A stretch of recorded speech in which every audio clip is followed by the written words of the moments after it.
Hi, I'm Sarah, And I'm Kevin. and we are a creative couple. Yes, indeed.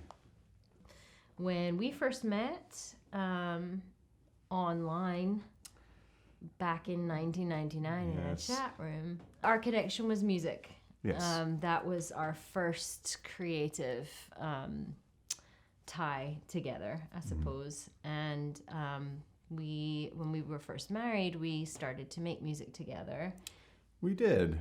We tried. And it was an interesting process. We had different tastes in music.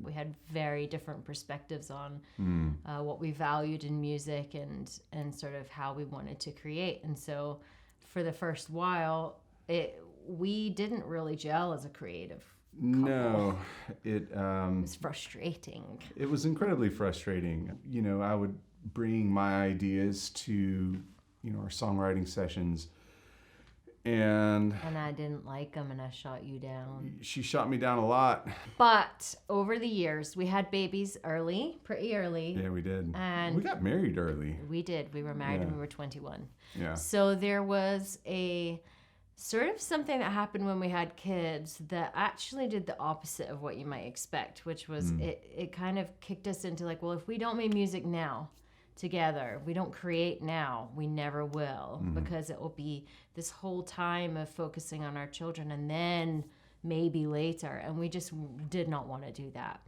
So we just involved our children into the experience of making music, and we just made time for it. We just did.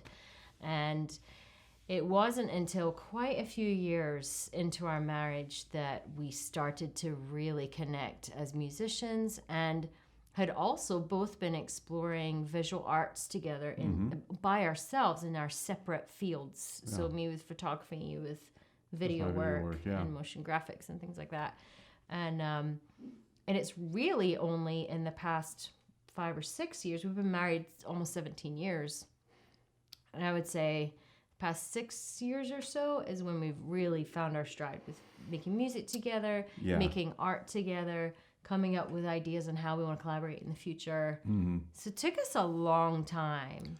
So one way that we support each other creatively is we've moved this house around 1,000 times to try and make it work for each other and our kids, and fit that whole all those dynamics in together. So we're definitely like moving things for one another and making allowances for like, hey, we need space to create, and we might not have that perfect. We might not have the studio yet, or we might not have that place that is designated for your music or whatever it is. And we work from home together all day, every day. Every day. And the kids are home most of the time, especially since the pandemic. So it has been, but I think we do it beautifully. Yeah. I don't think we get on each other's nerves nearly as much as I thought we would. It really is a beautiful give and take. Yeah, we've got a nice rhythm. As a couple, I feel that the older we get and the more comfortable in our own skin, and the more comfortable and just the more we've grown to know one another, the better our creative life has become. Absolutely. Much more meaningful in these days. And so we are really excited to continue making. We have a lot of ideas for some film that mixed with music, and maybe directing the photography and with spoken word. And we have a lot of ideas around just kind of continuing on our journey of being artists together.